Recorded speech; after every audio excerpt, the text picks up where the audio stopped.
Welcome to Blind Level Tech. This isn't just accessible tech talk. This is technology on a whole new level. We're showing you just how possible it is to live the life you want. Hello, everybody, and welcome to another episode of Blind Level Tech. I am your host, Evan Starnes, and last week we had David Redmond on to talk about the new accessibility features and improvements with iOS 19. So we have him back on this week to share his personal story with vision loss and the technology that he grew up using, and also what Vision Ireland is and what they do and their role in Ireland for accessibility. So we'll cut to the chase. Welcome back to Blind Level Tech, David. Thank you so much. Do you know what? I didn't think you would have me back after last week, but I'm delighted to be back, Evan. Thank you so much for having me. Yeah, all our talk about s'mores, I don't even know. I feel like we touched pretty much everything that we could with that with iOS 19. So I hope that everybody enjoyed listening to it. But yeah, I was really wondering. Well, I would ask, how is it going? But let's be transparent here. It's the same. It's the same day. It's just 30 minutes later. No way. I know, No right? way.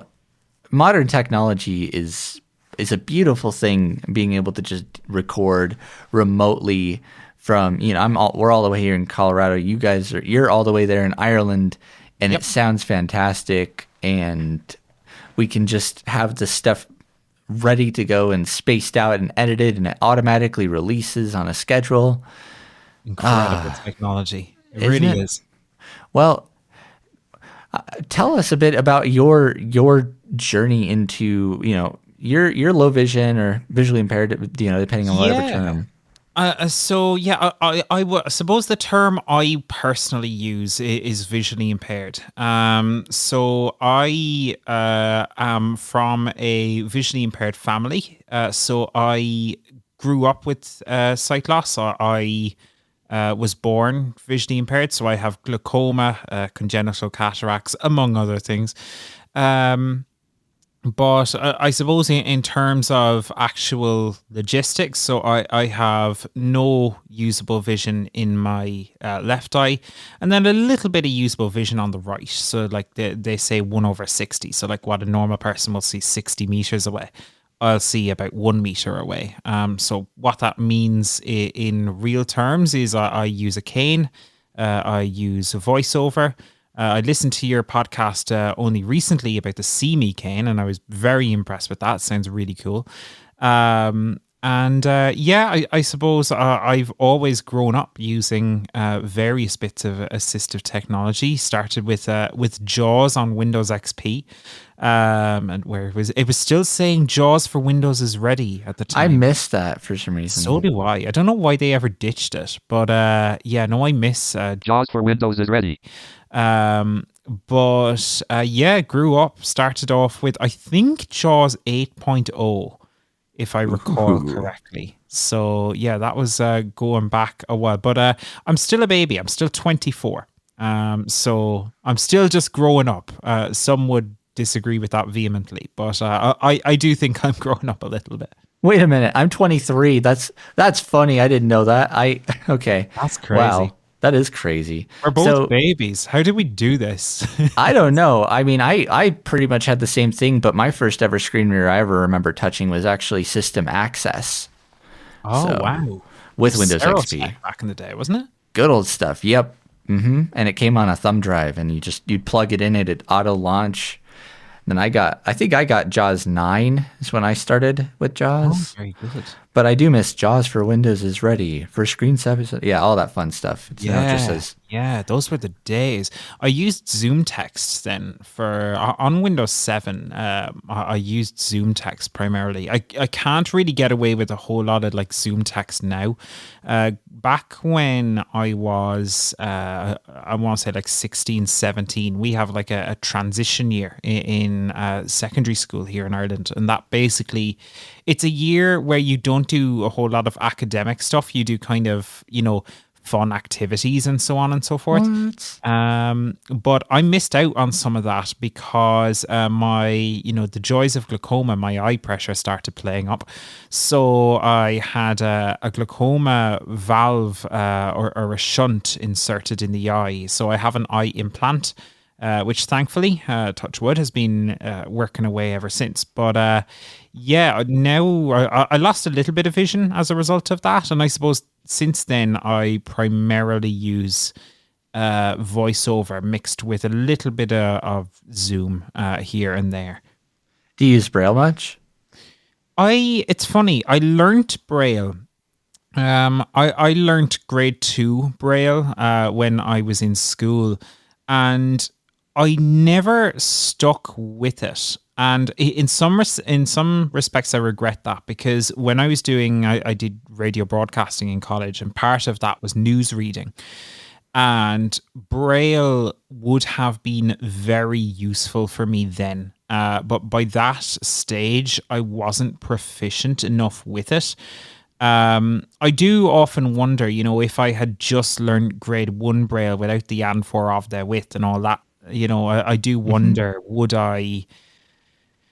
I still have stuck with the Braille? But unfortunately, I learnt it, but I never stuck with it, which is probably disappointing in a way. And it's something I do regret a little bit. That's okay. I mean, you could always come back to it in the future if you ever wanted to. That's true. It's probably just another still there. Oh, yeah. It's just another tool. It's just another tool that you have access to. And I'd be curious to know, just because I've been meaning to ask a lot of people this, what was radio like, as somebody visually impaired? Like, I've dabbled in it a little bit, but it's funny because I think it's almost a stereotypical industry that like visually impaired or blind people seem to get into. Yeah, piano tuners, massage therapists. Yeah, whatever. I don't know what it is, but there are those like stereotypical industries. So I was the first, as far as I know, to do the radio broadcasting course that they had here locally. And they had a full commercial style radio setup. They had an FM license, so we were able to do FM broadcasts every Thursday, and did a request show with a co-host on that, and kind of developed the hosting skills there, I guess, and the production skills. Got to use the Axia desks, which cost like thousands upon thousands. I definitely don't get to use them in Vision Ireland, unfortunately. But radio, I think, is something that it can be quite tactile when you adapt it correctly. And I think the proof is in the pudding. Since I did that course, I know of at least 2 people who have low or no vision who have gone on to do that course in recent years. And some of them are working in radio now, which is really cool. Absolutely, that is really cool. Because I've met a few people that are totally blind that have worked in radio before, and I've been curious to ask them, and I didn't even know about those desks, the Axiom desks or whatever. Axia, yeah, they cost an absolute fortune. They are used by a lot of the big the big companies here in Ireland, at least. I don't know if they're as popular in the States, but all of the biggest broadcasters use them here. And it was absolutely brilliant to be able to train on those, because I suppose now it's a skill set like we use for all of our production here.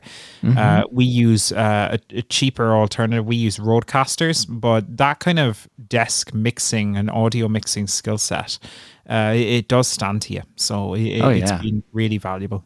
Yeah, we had a whole talk of roadcasters, but so after graduating secondary school, going to college, how did you end up getting involved with Vision Ireland in the first place? It wasn't instant. I did some radio stuff. First off, working community radio and different radio stations around the place, and then I initially as a volunteer. I started volunteering on it was called the NCBI at the time, the National Council for the Blind of Ireland. I started volunteering on their technology team, and we built a service called NCBI Live, which the idea of that was it was going to be just a kind of a radio service for blind or visually impaired people. Think of your ACB radio in the States, I guess. Yeah. So worked on that for a while. And then eventually, I guess, a couple of months later, someone left their role here in Vision Ireland, which is what it was called then by that stage. And I applied, and I did the whole thing, did the interview, wrote a cover letter, pitched a podcast. It was funny. I was reading my cover letter. It was very pretentious, but anyway, I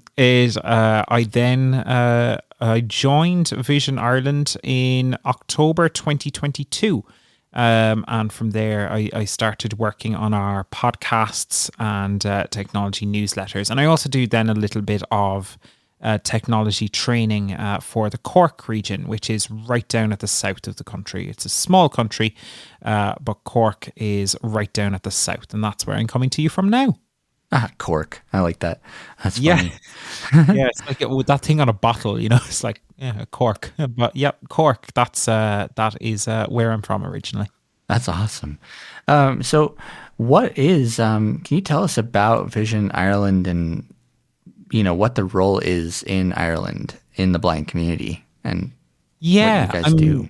I mean, I suppose we are, Vision Ireland and the NCBI before it are I suppose, we're the main support organisation for people who are blind or visually impaired in Ireland. So that means a lot of different things. A lot of it now is working with people who have just been diagnosed with different eye conditions. So maybe that's age-related macular degeneration. Maybe it's, glaucoma. Maybe it's, all of these various things, Stargardt's. We work with all these kinds of conditions. So we would have people who will come in and they will do, independent living skills with us, or they will do, just general adaptations. We will supply things like your liquid level indicators, handheld magnifiers, talking key rings, watches, all of that sort of stuff. And then off of that kind of main service, there are the little subcategories, if you call them that. So we have the technology service. We have Vision Sports, which provide activities, like blind soccer, tennis, all of that. Yeah, absolutely. So there's a lot of different wings. We do stuff for mobility. We do, all of these different categories. So I suppose what Vision Ireland is, in a sense, is it's the one-stop shop for different vision-related services and blindness-related services in Ireland, I guess. That is awesome. If anybody just so happens to be listening from Ireland and somehow hasn't heard of you guys, where would they go about finding you and getting in touch? Absolutely. Yeah, you'll find a lot about us on our website, so vi.ie. So that's vi for vision-ireland.ie. And you'll find a ton of resources there. And a lot of those resources you're actually able to access without even being a member. So you can you can explore all of our technology news content. You can listen to our podcasts. We've done, some really weird but fun news stories over recent months. We did a piece on different eye conditions that exist in space. We've done some really cool stuff, but there's also some really practical stuff there. What are the different eye conditions? What do they mean? What does the prognosis look like? How do you live independently? And like it says in the intro of this podcast, how do you live the life you want? And I guess that's kind of what we try to do. But then for those who need more support, they can do a referral. You can do that online, or if you have an eye doctor here in Ireland, they'll be able to do that for you too. And you then would start going through the kind of process where you will link in and you will have a dedicated support worker. So they will link you in if you need it with technology support, or Vision Sports or any of those services. So you can do that online, or you can just call us. You can call, we have a dedicated technology support line as well. So there's lots of different supports there, and you don't necessarily need to be a member, but you can benefit a lot from referring yourself online too. Wow. Okay, what an incredible way to put everything together. You guys definitely are a one-stop shop in Ireland for vision services. That is amazing. We try to be. Look, you there can only are do so much. Don't get me wrong, there are other services. There are other services out there, but I suppose what we try to do is we try to bring as much together as we can, but we also have great relationships with other organizations around Ireland. There's guide dogs, so that's an area. We have a national guide dogs charity that they will take care of that, so we can hand off to them. Or there are other organizations like Child Vision or Fighting Blindness who will deal with their own specific areas. So I suppose we don't do absolutely everything, but we try to cover as much as we can. And if there's something that you need that we don't do, we'll be more than happy to direct you in the right place, I guess. Yeah, kind of like that informational hub, or like you said, the one-stop shop. That's it. That's what we aim to do. You know what we're a one-stop shop for on BLT, though, of course, is Sandwich of the Week. Feels like so long ago since I did this, but do you know what? I have another amazing sandwich of the week. I'm really excited about this. Well, I'm excited too. What is it? My sandwich of the week is a sandwich that you can only get in one very specific place, and that is a place that is very close to my heart, Evan. You can only get this sandwich really close in. There's a little cafe near our Vision Ireland office here in Cork. And my favorite sandwich that they have is a very simple chicken and stuffing sandwich. And do you know that you might say, oh, that's boring. But let me tell you, the reason I love this sandwich is because getting this sandwich has to be the most accessible process that I have ever gone through in my life. Because all I do is literally walk in, and I've ordered it once before. And now every time I go in, they recognize me. Maybe it's the cane, maybe it's me. I haven't a clue. But straight away, they're like, same again? And I'm like, yep. And in fact, they are awesome. They will have that sandwich ready to go, and I pay my couple of euros, and I have an accessibly acquired, glorious chicken and stuffing sandwich.